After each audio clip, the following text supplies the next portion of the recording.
Hello guys, कैसे आप सब? होप आप सब बहुत अच्छे होंगे। आज आपको लग रहा होगा कि प्रैक्टिस सेट 17 तो कंप्लीट हो चुका है, फिर भी हमने प्रैक्टिस सेट 17 क्यों लिखा है और लेक्चर नंबर 3 क्यों लिखा है। ठीक है, आपको बता दें, आप अगर टेक्स्ट बुक देखेंगे, देखिए ये टेक्स्ट बुक में लेट्स डिस्कस, ठीक है, यहाँ 6 ऐसे क्वेश्चंस दिए गए हैं। क्वेश्चंस इन द सेंस क्या ऐसा बनाया जा सकता है, ये पूछा गया है ना। तो वो 6 क्वेश्चंस जनरली बहुत से ऐसे स्टूडेंट्स हैं जो उसके आंसर्स फाइंड कर सकते हैं, लेकिन हम ये अज्यूम कर रहे हैं कि ऐसे बहुत से स्टूडेंट्स होते हैं जिनके पास वो आंसर फाइंड कर सके या वो बुक्स अफोर्ड कर सके। उनके पास ऐसा बहुत से रीजंस होते हैं जो नहीं कर सकते, है ना। तो ये वीडियो, ये आज की ये वीडियो, ये लेक्चर 3 प्रैक्टिस सेट 17 से रिलेटेड ये लेक्चर 3 ऐसे स्टूडेंट्स के हैं।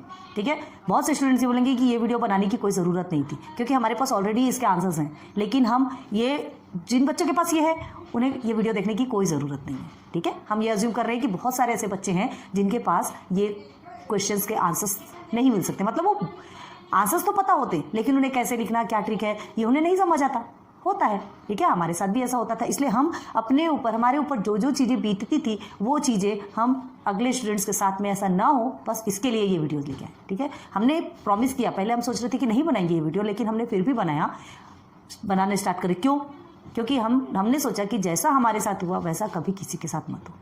होता है कभी कभी, देखिए मैथ ऐसी चीज़ होती है जिसमें हमें चीज़ें मालूम, बट लिखने का तरीका नहीं समझ में आता कि उसे लिखना कैसे।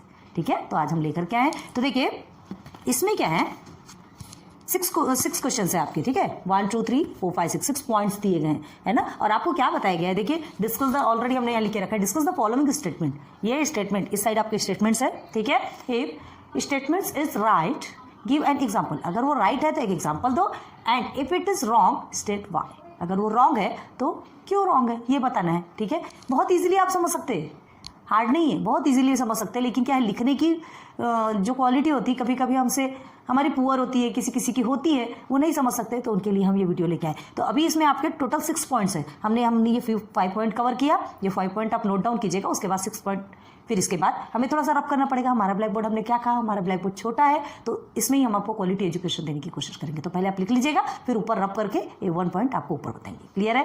So let's start. ओके, तो देखिए स्टेटमेंट है, रीजन है। ठीक है, फर्स्ट में दिया है आपको, 2 acute angles can make a pair of complementary angles। देखो ऑलरेडी हमने यहाँ लिखा है, आप बुक्स भी देख सकते हैं। 2 acute angles can make a pair of complementary angle। 2 acute angle है, ठीक है, acute angle तो समझते हो ना, 2 acute angle है, can make a pair of complementary angles। तो ट्रू है कि फॉल्स? हाँ, 2 acute angle क्या बना सकते हैं, कॉम्प्लीमेंट्री एंगल्स बना सकते हैं ना। Complementary angles is equal to 90 degree. Complementary angles जो है 90 डिग्री का होता है। तो 2 एक्यूट एंगल मिलके क्या बना सकते हैं, कॉम्प्लीमेंट्री एंगल बना सकते हैं ना, बिल्कुल बना सकते हैं। तो देखो यहाँ पे ट्रू, ठीक है, ये आपको क्वेश्चंस पूछे जाते हैं। हो सकता है आपको स्टेट वाई ना भी पूछा जाए, ट्रू और फॉल्स पूछा जाए, तो वो चीज़ ये कंपलसरी आते हैं। ठीक है, फिल इन द ब्लैंक्स में, ट्रू फॉल्स में, इस तरह की चीज़ें आती है। इसलिए हमने क्या कहा, हम एक भी पॉइंट्स आपके लिए नहीं छोड़ेंगे, सब आपके लिए लेकर आएंगे। तो देखो the measures of 2 acute angles are 30 and 50 degree होगा। तो 30 और 50 कितना होता है, सॉरी ये तो 8 होता है ना, यहाँ 40 लिख देते, 40 एंड 50।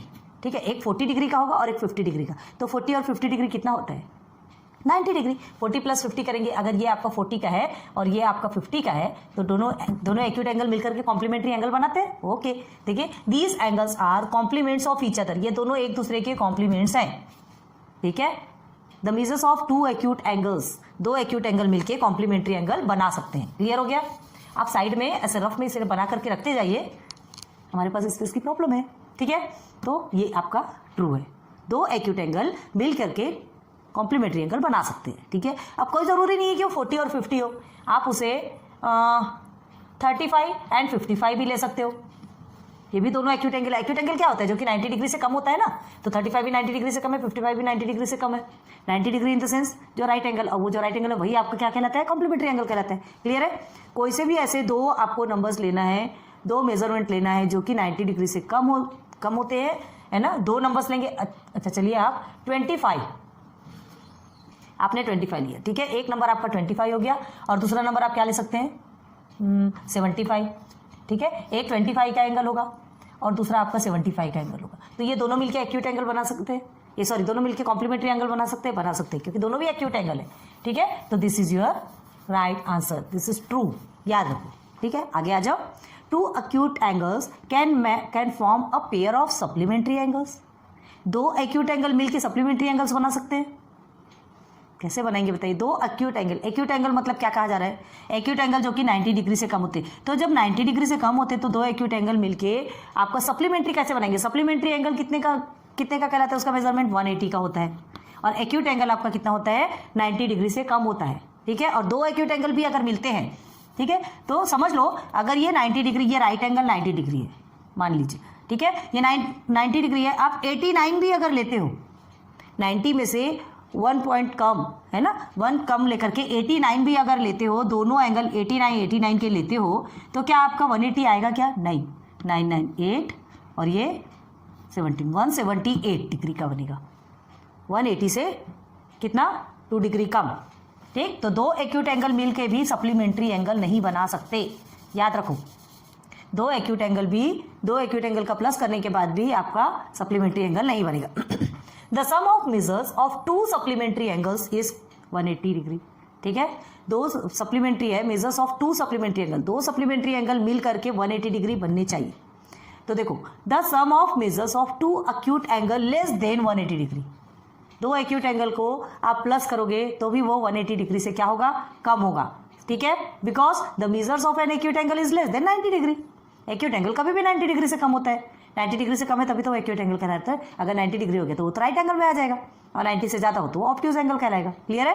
तो 90 डिग्री से कम होता है एक्यूट एंगल, और सप्लीमेंट्री के लिए की प्रॉपर्टी क्या है कि सप्लीमेंट्री ऑलवेज क्या होता है, जो दो एंगल्स रहते हैं उसके मेजरमेंट क्या होना चाहिए? दोनों का सम कितना आना चाहिए? 180 आना चाहिए, तभी वो सप्लीमेंट्री एंगल कहलाएगा। क्लियर है? तो ये आपका फॉल्स।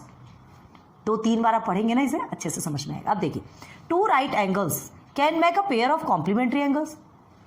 दो राइट एंगल क्या कॉम्प्लीमेंट्री एंगल का पेयर बनेंगे? कॉम्प्लीमेंट्री एंगल ही तो 90 डिग्री का होता है, तो दो राइट एंगल बोलोगे तो वो तो कितना हो गया? दो राइट एंगल का भी कॉम्प्लीमेंट्री बनेंगे क्या? एक ही राइट एंगल का आपका कॉम्प्लीमेंट्री हो गया, लेकिन हमको दो एंगल देखिए, ये आपका 90 डिग्री का है ना, ये सीधा ड्रॉ किया, ये 90 डिग्री का, ये भी आपका 90 डिग्री का, तो ये कभी कॉम्प्लीमेंट्री होते हैं क्या दोनों का सम करने पे? नहीं, दोनों का सम करने पे क्या हो जाते हैं? 180 होते हैं, तो ये भी हमारा क्या है? फॉल्स है। तो क्या लिखेंगे reason? The sum of measures of two complementary angle is 90 degree. Complementary angle अगर है तो दो एंगल का मेजरमेंट करने पे कितना आना चाहिए? 90 डिग्री ही आना चाहिए, दो एक्यूट एंगल ही आना चाहिए, और उसका मेजरमेंट करने के बाद कितना आना चाहिए? 90 डिग्री। तो वो 90 डिग्री आएगा, तभी वो कॉम्प्लीमेंट्री कहलाएगा। लेकिन while the sum of measures of two right angle is 180 degree, दो राइट एंगल का आप मेजर करोगे तो आपका 180 डिग्री आ रहा है, तो 180 डिग्री आ रहा है इन द सेंस वो आपका कॉम्प्लीमेंट्री एंगल नहीं है। क्लियर है? Okay, now two right angle can form a pair of supplementary angle. दो right angle can form a pair of supplementary angle. अब समझो, दो राइट एंगल सप्लीमेंट्री एंगल का पेयर बन सकते हैं। हाँ, सप्लीमेंट्री एंगल मतलब 180 डिग्री, दो राइट एंगल मतलब 90 प्लस 90, तो 90 प्लस 90 कितना होता है? 180 डिग्री होता है। ठीक है, तो true. The measure of each right angle is कितना? 90 डिग्री। हर राइट एंगल कितने डिग्री का होता है? 90 डिग्री का होता है। Okay, the sum of the measures of two right angle is 180 degree. दोनों 90 डिग्री को का सम करोगे, प्लस करोगे तो आपको क्या मिलेगा? 180 डिग्री मिलेगा, जो कि हमारा सप्लीमेंट्री एंगल कहलाता है। तो दो 90 डिग्री के एंगल मिल करके वो दोनों का सम होने के बाद हमारा सप्लीमेंट्री एंगल बन सकता है, इन द सेंस 180 डिग्री का एंगल बन सकता है। ओके ओके, आगे देखिए। Fifth, one acute angle and one obtuse angle, एक एक्यूट एंगल एंड एक ऑब्ट्यूज एंगल। ठीक है, चलो, can make a pair of complementary angle. Complementary angle का पेयर बना सकते हैं क्या? देखिए, एक एक्यूट एंगल बोल रहा है और एक ऑब्ट्यूज एंगल, ऑब्ट्यूज मतलब 90 डिग्री से ज्यादा होता है। ठीक है, तो ये दोनों मिलके क्या आपका कॉम्प्लीमेंट्री एंगल बना सकते हैं? पॉसिबल है क्या? कॉम्प्लीमेंट्री एंगल तो आपका 90 डिग्री का होता है, तो ये तो एक ही एक्यूट एंगल आपका कितना हो गया? 90 से ज्यादा हो गया, तो ये दोनों मिलके कैसे बनाएंगे? ठीक है, ऑब्ट्यूज एंगल और एक्यूट एंगल दोनों मिलके बोल रहे हैं, तो ऑब्ट्यूज एंगल और एक्यूट एंगल दोनों मिलके कैसे बनाएंगे बताइए? ये आपका ऑब्ट्यूज एंगल में यही आपका 90 डिग्री हो गया, और ये ऑब्ट्यूज एंगल तो 90 से ज्यादा है, पॉसिबल ही नहीं है, नॉट पॉसिबल। ठीक है, तो ये हो गया फॉल्स। ठीक है, the sum of measures of an acute angle and an obtuse angle is greater than 90 degree. 90 degree से बहुत ज्यादा होगा। अरे एक ऑब्ट्यूज एंगल को ही देख लो ना, यही ज्यादा हो गया, तो इसका और इसका सम करने पे तो कहाँ जाने वाले हो, है ना? क्लियर हुआ कि नहीं? समझ में आ रही बात? ये आपसे ट्रू फॉल्स में बहुत ज्यादा पूछे जाते हैं, बहुत ज्यादा ध्यान दो, इसे अच्छे से नोट डाउन करो। ठीक है, अब अभी एक और बचा है, वो भी हम आपको बताते हैं। तो देखिए, सिक्स्थ है ना। 6th पॉइंट में आते हैं। 6th पॉइंट में क्या दिया है, one acute angle and one obtuse angle can form a pair of supplementary angle. एक एक्यूट एंगल एंड एक ऑब्ट्यूज एंगल दोनों मिल करके सप्लीमेंट्री एंगल बना सकते हैं। तो ट्रू है कि फॉल्स है? देखिए, एक्यूट एंगल कोई सा भी एक एक्यूट एंगल लीजिए और कोई सा भी एक ऑब्ट्यूज एंगल लीजिए। क्लियर है?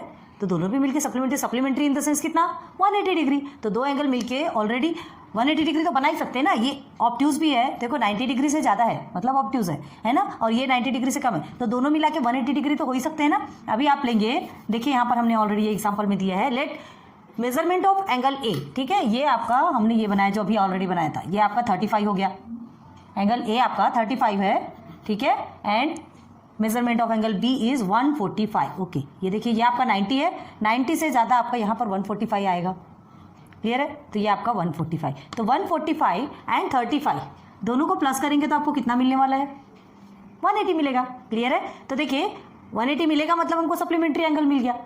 सप्लीमेंट्री तो ये दोनों एंगल मिलके, एक ऑब्ट्यूज और एक एक्यूट, दोनों मिलके सप्लीमेंट्री एंगल बना सकते हैं। ठीक है, एक क्वेश्चन क्या पूछा था आपसे, देखिए, one acute angle and one obtuse angle can make a pair of complementary angle, तो ये नहीं है ना, मतलब एक ऑब्ट्यूज और एक एक्यूट एंगल मिलके कॉम्प्लीमेंट्री नहीं बना सकते, लेकिन सप्लीमेंट्री जरूर बना सकते हैं। क्लियर है? कॉम्प्लीमेंट्री क्योंकि 90 डिग्री का होता है, अब एक ऑब्ट्यूज लेंगे तो ऑब्ट्यूज ही तो 90 डिग्री से ज्यादा हो गया, तो फिर दूसरा एक्यूट एंगल और प्लस करेंगे तो कितना ज्यादा होने वाला है। ठीक है, लेकिन ऑब्ट्यूज और एक्यूट मिलके सप्लीमेंट्री बना सकते हैं। क्लियर है? आप कोई सा भी नंबर ले लो, 35 एंड 145, 180 के अंदर के कितने भी नंबर्स ले सकते हो। ठीक है, आप 100 और 80 भी ले सकते हो। क्लियर है? 110 एंड 70 भी ले सकते हो। 70 आपका ऑब्ट्यूज एंगल रहेगा, 110 कितना आपका, सॉरी 70 आपका एक्यूट एंगल रहेगा, 110 आपका ऑब्ट्यूज एंगल रहेगा बड़ा, ये आपका ऑब्ट्यूज एंगल रहेगा, ये आपका एक्यूट एंगल रहेगा, तो सब मिला के 180 होता है कि नहीं होता है? होता है। ठीक है, तो एक एक्यूट एंड एक ऑब्ट्यूज एंगल को सम करने पर हमें क्या मिलेगा, सप्लीमेंट्री एंगल फॉर्म हो जाएगा। क्लियर है? तो ये आपका 6th वाला, ये ऐसे मेजरमेंट बना के रखेंगे, फिगर बना लेंगे तो आपके लिए और इजी हो जाएगा। तो ये 6th पॉइंट्स है जो कि आपके टेक्स्ट बुक में ऑलरेडी है। देखिए हम अभी भी कह रहे हैं, बहुत से ऐसे स्टूडेंट्स होंगे जिनको ऐसा लग रहा होगा कि जबरदस्ती ये वाली वीडियोस बनाई गई है, हमारे पास तो सब कुछ अवेलेबल है। जिनके पास अवेलेबल है उन्हें ये वीडियो देखने की जरूरत ही नहीं है। हम यही अज्यूम करके बना रहे कि बहुत से ऐसे स्टूडेंट्स हैं जो अफोर्ड नहीं कर सकते, जिनके पास नहीं होती, ये सारे आंसर्स नहीं मिल पाते, उन्हें सर्च करते करते टाइम लगता है। किसी के पास, बहुत से ऐसे स्टूडेंट्स हैं जिनके पास, आजकल तो जनरली सबके पास मोबाइल होता है, लेकिन फिर भी हम यही अज्यूम करेंगे कि बहुत से लोगों के पास शायद ना हो, तो उन्हें कहाँ से मिलेगा? तो ये वीडियो उनके लिए। ठीक है, जिनके पास है वो ना देखिए ये वीडियो, और देख लेंगे तो प्रॉफिट तो उनको ही होगा, क्योंकि कितनी भी लिखी हुई बातें आपके पास होगी, लेकिन जब उन लिखी हुई बातों को क्या है, सामने से जब तक समझाया नहीं जा सकता तब तक ये नहीं समझती। टेक्स्ट बुक में तो आपके कितने सारे क्वेश्चंस होते हैं, उसके आंसर्स भी हैं आपके पास, एग्जाम्पल में भी आपको सब कुछ दिया जाता है, लेकिन वो एग्जाम्पल भी हमको तब तक नहीं समझ आता जब तक कोई हमें गाइडेंस नहीं देता। ठीक है, और ये काम हम करेंगे क्योंकि हमारा तो मोटो ये, हमने तो सोचा ही कि हम आपको पॉइंट टू पॉइंट आपको ईच एंड एवरीथिंग समझाएंगे। क्लियर है? तो ये आज ये 6 पॉइंट्स हमने कंप्लीट कर दिए हैं। ठीक है, तो प्रैक्टिस सेट 17 का जो लेक्चर 3 है, आज ये मेन मोस्ट इंपॉर्टेंट थिंग आज आपको बताया गया है। क्लियर है? होप आपको बहुत पसंद आएगा। कमेंट सेक्शन पे बताइएगा कि आज की ये वीडियो आपको कैसी लगी, अच्छा लगा कि नहीं, आपके काम का लगा कि नहीं, क्योंकि अगर ये चीज़ें आपको पता रहेगी ना तो आप कौन से भी प्रॉब्लम सॉल्व कर सकते हैं।